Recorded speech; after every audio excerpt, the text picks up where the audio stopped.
ಸಖತ್ ಖಾರ ಬಣ್ಣ ಮತ್ತು ರುಚಿ ಆಚಿ ಚಿಲ್ಲಿ ಪೌಡರ್.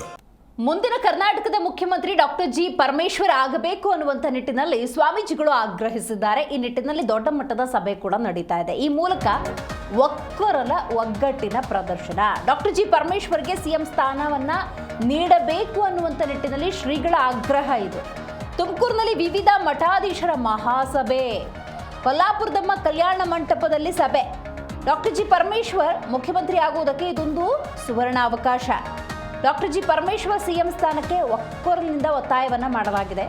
ಬಳಿಕ ಮುಂದಿನ ಹೋರಾಟದ ಬಗ್ಗೆ ತೀರ್ಮಾನವಾಗುತ್ತೆ ಎನ್ನುವಂಥ ಮಾಹಿತಿ ಕೂಡ ಇದೆ. ಈಗಾಗಲೇ ನೋಡಿ, 2 ಜಟಾಪಟಿ ನಡೀತಾ ಇದೆ. ಮುಖ್ಯಮಂತ್ರಿ ಸಿದ್ದರಾಮಯ್ಯನವರು, ರಾಜ್ಯದ ಉಪಮುಖ್ಯಮಂತ್ರಿ ಡಿ ಕೆ ಶಿವಕುಮಾರ್. ಈ ಜಟಾಪಟಿಯಲ್ಲಿ 3ನೇವ್ರಿಗೆ ಏನಾದರೂ ಅವಕಾಶ ಇದೆಯಾ ಅನ್ನುವಂಥ ಸಹಜ ಪ್ರಶ್ನೆ. ಇದರ ಜೊತೆಗೆ ಕಳೆದ ಹಲವಾರು ವರ್ಷಗಳ ಕೂಗು ದಲಿತರೊಬ್ಬರು ಸಿಎಂ ಆಗಬೇಕು ಅನ್ನುವಂಥ ನಿಟ್ಟಿನಲ್ಲಿ. ಬಟ್ ಇಲ್ಲಿ ಪಕ್ಷಾತೀತವಾಗಿ, ಧರ್ಮಾತೀತವಾಗಿ, ಜಾತಿಯನ್ನು ಮೀರಿ ಯೋಚನೆಯನ್ನು ಮಾಡಬೇಕಾಗತ್ತೆ. ಹೌದು, ದಲಿತರೊಬ್ಬರು ಮುಖ್ಯಮಂತ್ರಿ ಸ್ಥಾನವನ್ನು ಅಲಂಕರಿಸಬೇಕು ಅನ್ನುವಂತಹ ಧ್ವನಿಯ ನಡುವೆ ಲಿಂಗಾಯತ, ಒಕ್ಕಲಿಗ, ಹಿಂದುಳಿದ, ದಲಿತ ಮಠಾಧೀಶರೆಲ್ಲರೂ ಕೂಡ ಡಾಕ್ಟರ್ ಜಿ ಪರಮೇಶ್ವರ ಆ ಸ್ಥಾನವನ್ನು ಅಲಂಕರಿಸಲಿ ಅಂತ ಹೇಳಿ ಒಗ್ಗಟ್ಟನ್ನು ಪ್ರದರ್ಶನ ಮಾಡ್ತಿದ್ದಾರೆ. ಸಂಸ್ಥೆಗಳಿದೆ, ಎಲ್ಲ ಕಡೆಯೂ ಕೂಡ ಅವರು ಭಾಳ ಧಾರ್ಮಿಕವಾಗಿ, ಸಾಂಸ್ಕೃತಿಕವಾಗಿ, ಸಮಾಜ ಸೇವೆಗೆ ಹೊಂದ್ಕೊಂಡಿದ್ದಾರೆ. ಅದರಿಂದ ಅವರಿಗೆ ಮುಖ್ಯಮಂತ್ರಿ ಸ್ಥಾನವನ್ನು ಕಲ್ಪಿಸಲಿ ಅಂತೇಳಿ ನಾವು ಹೇಳ್ತಾ ಇದ್ದೀವಿ. ತಮ್ಮೆಲ್ಲರಿಗೂ ಕೂಡ ಆ ದೇವರಲ್ಲೂ ಕೂಡ ಪ್ರಾರ್ಥನೆ ಮಾಡ್ಕೊಂತೀವಿ. ಮುಖ್ಯಮಂತ್ರಿಗಳನ್ನು ಬದಲಾವಣೆ ಮಾಡೋದೇ ಆದರೆ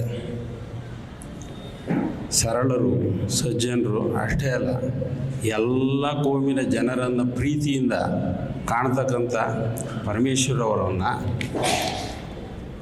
ಅಷ್ಟೇ ಸರಳರು, ಅಷ್ಟೇ ಅನುಭವಿಗಳು,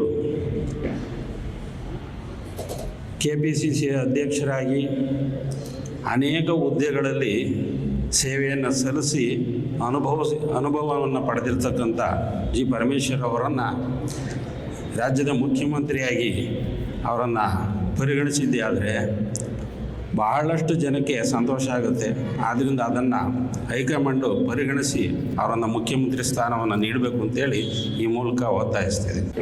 ಮುಖ್ಯಮಂತ್ರಿಗಳನ್ನು ಬದಲಾವಣೆ ಮಾಡೋದೇ ಆದರೆ ಸರಳರು, ಸಜ್ಜನರು ಅಷ್ಟೇ ಅಲ್ಲ,